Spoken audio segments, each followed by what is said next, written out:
Assalamu alaikum. Welcome to the YouTube channel of the Sevi School City Campus Lala Musa. Dear friends, today we will solve the workbook pages from new Oxford Modern English Workbook 7. And our today's lesson is related to the poem No. So open your books from page number 12. Hey, see friends, here is the comprehension. What is comprehension? Comprehension क्या होती है?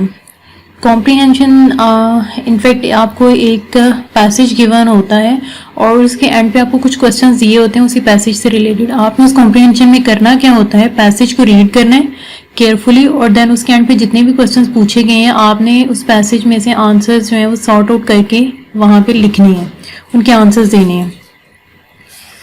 Okay friends, now read this question. Read this account by Maurice Burton. आपने Maurice Burton का ये लिखा हुआ बयान या फिर ये जो उसकी कहानी है वो आपने पढ़नी है. It is from the Oxford children's reference library volume 3 animals. ये ऑक्सफोर्ड चिल्ड्रंस रेफरेंस लाइब्रेरी जो है उसके वॉल्यूम 3 जिसका नेम एनिमल्स है उससे लिया गया है और इसमें से जो ये अकाउंट एक्सट्रैक्ट किया गया है it is related to the bats. Bats mean चिमगादड़ें. चिमगादड़ें क्या होती हैं?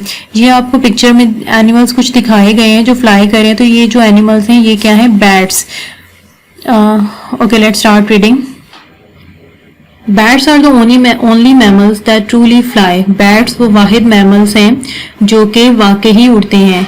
मैमल्स क्या होते हैं? मैमल्स ऐसे एनिमल्स होते हैं जिनके यंग वंस या जिनके बच्चे जो हैं वो उनके मिल्क पे फीड करते हैं. Others such as the flying squirrels and flying phalangers glide rather than fly.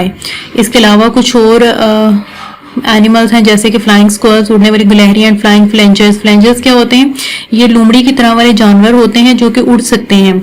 तो वो फ्लाइंग फ्लेंजर्स जो हैं वो भी ग्लाइड मीन्स के बेआवाज किस्म का उनका चलना होता है. मीन्स कि वो एक जंप लगाते हैं और उसके बाद वो थोड़ी देर फ्लाई करते हैं, देन उसके बाद वो लैंड कर जाते हैं. कोई प्रॉपर मतलब टेक ऑफ नहीं उनका होता, ना ही वो किसी मैक्सिमम हाइट पे जा सकते हैं रेदर देन फ्लाई, उड़ने की बजाय. तो ये जो फ्लाइंग स्क्वायर्स हैं या फ्लाइंग फ्लेंजर्स हैं ये सिर्फ ग्लाइड करते हैं, उड़ते नहीं हैं. A bat is able to fly. एक चमगादड़ है सिर्फ वही इसी काबिल है कि वो उड़ सकती है because it's very long finger bones have a web of skin stretched across them. क्योंकि इनकी उंगलियों की हड्डियां जो होती हैं, फिंगर बोन्स होती हैं, वो बहुत लंबी होती हैं और उनके ऊपर क्या होता है कि स्किन होती है वेब की तरह की और उसकी वजह से ये उड़ते हैं. And its powerful shoulder muscles can beat these wings. और ये जो उनके पावरफुल मसल्स होते हैं जिनकी वजह से वो इन विंग्स को बीट करती हैं, मीन्स के इनको हिलाती हैं. विंग्स क्या है? ये जो भी हमने पढ़ा था कि उनके लॉन्ग फिंगर बोन्स होती हैं जो कि वेब ऑफ स्किन से कवर्ड होती हैं. जैसे ये उन्होंने पिक्चर में आपको दिखाई है, ये इनके फिंगर बोन्स है और इनके ऊपर ये जो फैलाई गई है ये इनकी स्किन है. स्किन से इसको कवर कर दिया गया और इस तरह से ये इसके विंग्स बन जाते हैं. Bats are found throughout the world. चिमगादड़ें पूरी दुनिया में पाई जाती हैं. One group lives mainly on insects and the other on food. इसका एक जो ग्रुप होता है वो बुनियादी तौर पर कीड़े मकोड़े खाकर गुजारा करता है और कुछ बैट्स ऐसी होती हैं जो कि फ्रूट्स खाती हैं. A typical bat is the pipistrelle. एक जो टिपिकल बैट जो है या जो पुराने ज़माने की रवायती जो चमगादड़ है वो पिपिस्ट्रल होती है. मीन्स के वो इंसेक्ट खा के ही गुजारा करती है. It has a wing span of 8.5 inches. इसका जो विंग स्पैम होता है मीन्स कि ये जो चीज़ है उसकी जो इसका विंग बनाती है, जो स्किन उसकी बोन्स के ऊपर फैली होती है, ये इसका विंग स्पैम बनाती है. और ये जो इसका विंग स्पैम है मीन के इसका पर जो है वो तकरीबन 8.5 इंच का होता है. And is covered with silky fur reddish brown above and paler below. और ये आमतौर पर सिल्की फर से कवर हुई होती है. मीन्स कि इसके जो विंग स्पैम्स होते हैं वो सिल्की फर से कवर हुए होते हैं जो कि ऊपर से रेडिश ब्राउन कलर के होते हैं और ये विंग्स नीचे जो होते हैं वो पेलर कलर के जर्द रंग के होते हैं. It has a broad head. इसका सर जो होता है वो बहुत बड़ा होता है. ब्रॉड मीन्स बड़ा होता है. And blunt muzzle. Blunt means के राउंड शेप का होता है. और फिर उसके बाद क्या है? म्यूजल. म्यूजल इनफैक्ट हम लोग माउथ को ही कहेंगे. अब जो बैट्स होती हैं इनका माउथ और नोज एक ही चीज और इससे वो एक्सहेल भी अपने माउथ के थ्रू ही करते हैं. तो ये जो उनका एक ही स्पॉट है जिसको स्पेल के लिए भी यूज करते हैं, खाने के लिए भी यूज करते हैं, एक्सहेल करने के लिए भी यूज करते हैं, तो एक्सक्रीट करने के लिए भी यूज करते हैं, उसको हम म्यूजल कहेंगे. एंड ट्रायंगुलर ईयर्स और इसके तिकोनी कान. कान तिकोनी है। Pipistrelles are active from dusk to just before sunrise. Pipistrelle जो होती हैं वो फ्रॉम डस्ट, डस्ट मीन है सूरज ग्रूब होने का वक्त, उससे लेके सनराइज सूरज निकलने से पहले तक ये एक्टिव होती है, मीन्स कि ये हरकत में रहती हैं। Then they retire to sleep, और इसके बाद वो सोने चली जाती हैं। इधर अलोन और मैनी टुगेदर, वो अकेले भी हो सकती हैं और ग्रुप में भी वो सोने जाती हैं। इन क्रीविसेस और इन रूफ्स, वो दरारों में सोती हैं या फिर छतों पे। बिहाइंड पाइप्स और गटर, पाइप या गटरों के पीछे। और इन होलो ट्रीज, होलो मीन हाली, जो अंदर से खोखले होते हैं, वो जो ट्रीज अंदर से होलो होते हैं, खोखले होते हैं, उनके अंदर वो जो है वो अपने घर बना लेती हैं, तो आमतौर पर ये वहां पे सोने चली जाती हैं। When they sleep, जब वो सोती हैं, they hang head downwards from the long curved claws of their hind feet.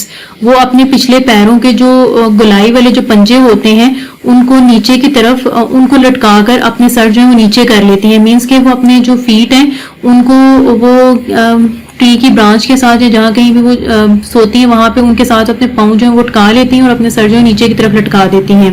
And they also use these claws to groom their fur, और वो ये पर जो है ये जो फर है क्लॉज जो है उनको अपने फर को कंघी करने में भी इस्तेमाल करती हैं। They feed on flies, gnats and small beetles which they catch in the air.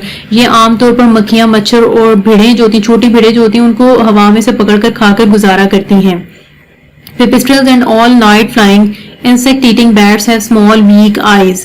पिपिस्ट्रल जो होती है, जो रिवायती चमगादड़ें होती हैं और जितने भी रात को उड़ने वाले कीड़े खाने वाले जो जानवर होते हैं, कीड़े खाने वाली चमगादड़ें हैं, वो बहुत छोटी और उनकी बहुत कमजोर आईज होती हैं, आंखें होती हैं, मीन्स वो दिखाई कम देता है। And they catch their food और and avoid flying into things by which we called echolocations. They catch their food, वो अपनी खुराक हासिल करती हैं, खाती हैं और उन जगहों पे जाने से बचती हैं। कैसे बचती हैं? By what we call echolocation, echolocation के जरिए। अब इकोलोकेशन क्या है? अब बैट्स उनको नजर तो नहीं आता तो वो क्या करेंगे कि वो उनकी इकोलोकेशन, उसके लिए वो चीखती हैं। चीखने से क्या होता है कि उनकी आवाज जो है वो किसी न किसी चीज, अगर उनके सराउंडिंग में कोई चीज है तो उसे टकरा के वापस आएगी, उसकी वजह से इको प्रोड्यूस होगी। तो वो इको से अंदाजा लगाती हैं कि कितने डिस्टेंस पे उनके सामने कोई चीज है। तो इस चीज को हम लोग इको से लोकेशन का अंदाजा लगाना इको लोकेशन कहलाता है। If you stand in front of a blank wall और नियर अ हिल, अगर आप किसी खाली दीवार या फिर पहाड़ी के सामने खड़े हैं एंड शाउट और चिल्लाते हैं, द साउंड वेव्स और you call hits the wall और हिल, तो आपकी जो साउंड वेव्स हैं, जो आपकी आवाज की लहरें हैं, वो उस दीवार या फिर पहाड़ी के साथ टकराती हैं and came back to your ears as an echo, और वो दोबारा गूंज बनकर आपके कानों तक आती है। इको मीन्स गूंज। द नियर यू आर, जितना नजदीक तर आप होते हैं, the more quickly the echo comes back, तो उतनी ही जल्दी इको जो है वो आपके कानों तक होती है। मतलब किसी चीज के जितना नजदीक होंगे उतना वो हिट करके दोबारा आपके कानों की तरफ जल्दी से आएगी। Ships captain use to use this method to find their way in the dark among icebergs और क्लिफ्स। जो शिप कैप्टन होते हैं वो इस तरीके को अंधेरे में आइसबर्ग या बर्फ का तोदा देखने के लिए इस्तेमाल करते हैं। दे साउंडेड देयर सायरन, वो अपने सायरन बजाते हैं एंड कुड टेल, और बता सकते हैं by the time the echo took to come back, और जितनी देर में इको उनके पास दोबारा वापस है, जितने टाइम में इको उनके पास दोबारा वापस आती है, उससे वो अंदाजा लगाते हैं how near they were to a cliff और आइसबर्ग, के वो किसी पहाड़ी या फिर बर्फ के तोदे के कितना नजदीक है। द बैट स्क्वीक्स, चिमगादड़ चीखती है, वाइल इट इज फ्लाइंग, जब वो उड़ रही होती है, बट इट स्क्वीक्स और अल्ट्रासोनिक, लेकिन उसकी चीख की आवाज है वो अल्ट्रासोनिक होती है। दैट इज, और इसका क्या मतलब है? सो हाई पिच्ड, के वो इतनी ऊंची है, that the human ear can not hear them, के इंसानी कान जो है वो उसको नहीं सुन सके। ह्यूमन ईयर की एक ऑडिबल रेंज होती है, जिससे आवाज कम हो या ज्यादा हो तो इंसानी कान सुन ही नहीं सकते। तो बैट्स की जो चीखने की आवाज वो इतनी ऊंची होती है कि वो इंसानी कान जो है सुन ही नहीं सकते। The echoes of its squeaks give the bat a kind of sound picture of everything that is around, और उनके चीखने की जो इको होती है वो उन्हें एक किस्म की साउंड पिक्चर देती है कि उनके इर्द गिर्द क्या चीज कितने डिस्टेंस पे है। Bats have ears specially adopted for finding their way by hearing. चमगादड़ों के कान इस तरह से बनाए गए होते हैं कि वो सुन के अंदाजा लगाती, अपने रास्ते का अंदाजा लगाती हैं। There is a muscle which closes the ear when the bat squeaks.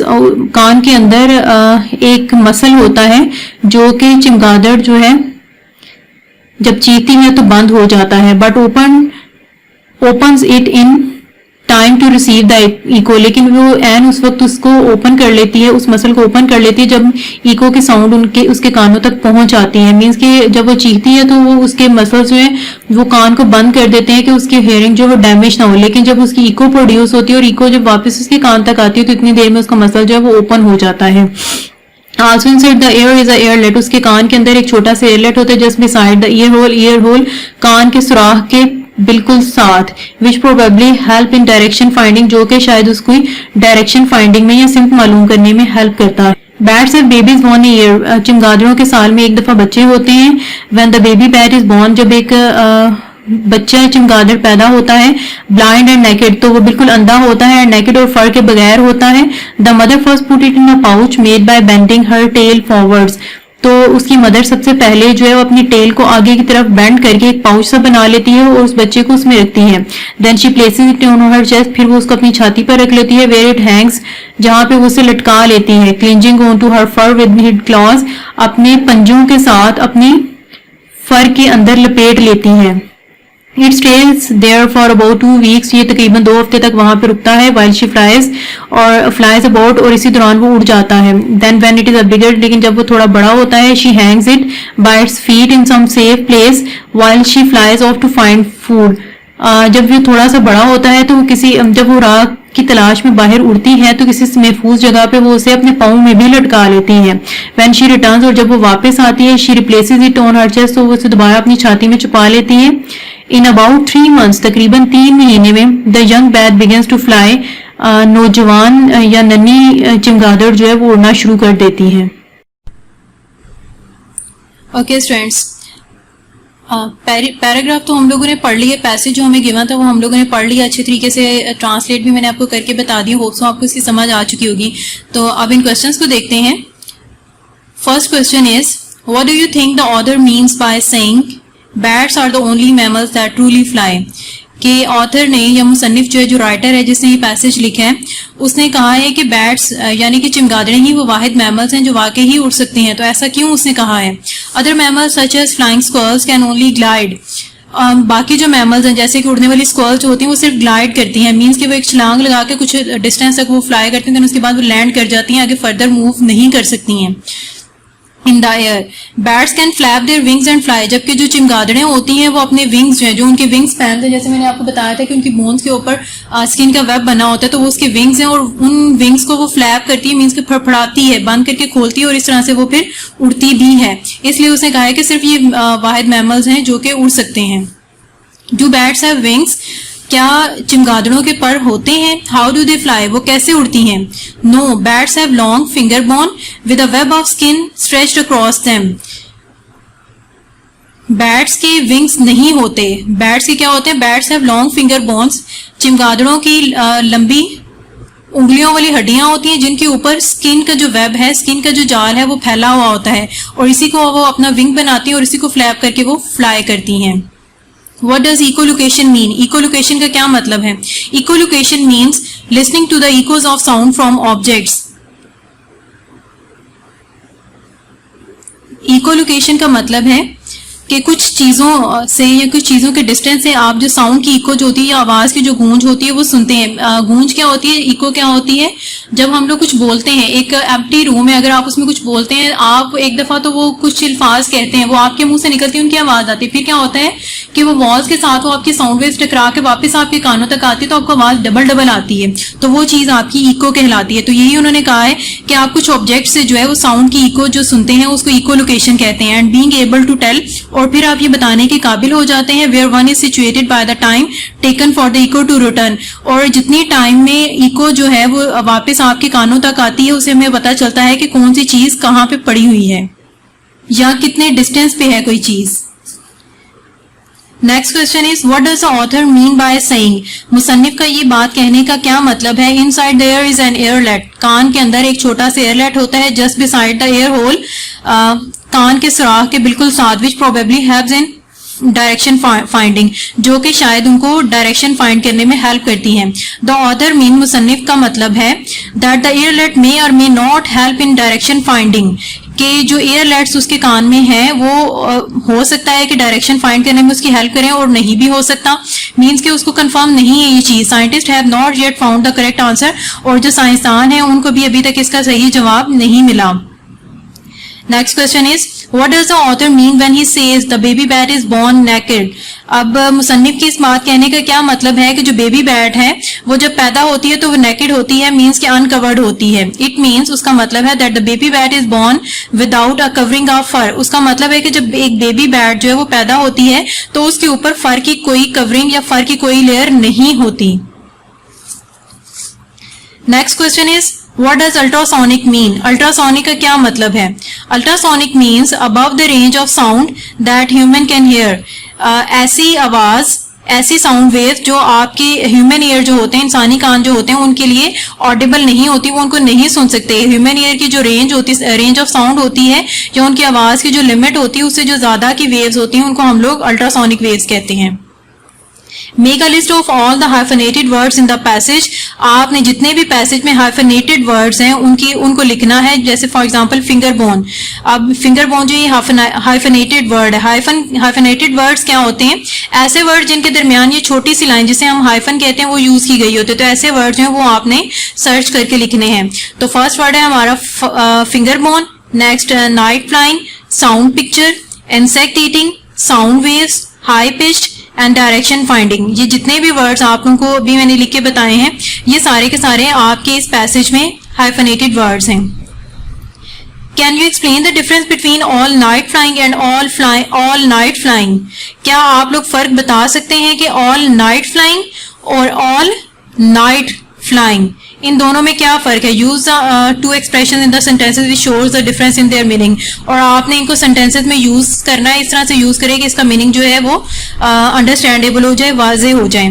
First word is all night flying.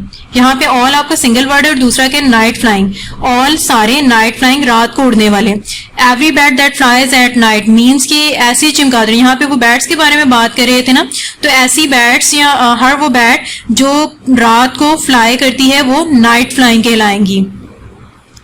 All night, यहाँ पे ऑल नाइट अब आपका एक वर्ड हो गया, फ्लाइंग अलग से। ऑल नाइट तमाम रात, फ्लाइंग उड़ने वाली। Bats that fly through out the night, वो चमगादड़ें जो सारी रात उड़ती रहती हैं। अब यहाँ पे उन्होंने कहा है कि ऑल नाइट फ्लाइंग, रात को उड़ने वाली और रात को उड़ने वाली चिमगादड़ें। अब इनको आपने सेंटेंसेस में खुद से यूज करना है। यहाँ पे हमारा ये लेसन जो है वो क्लोज हुआ। अब इसके बाद नेक्स्ट लेक्चर जो है वो हम लोग स्टार्ट करेंगे unit number 2, that is black beauty. Okay जी, अल्लाह हाफिज।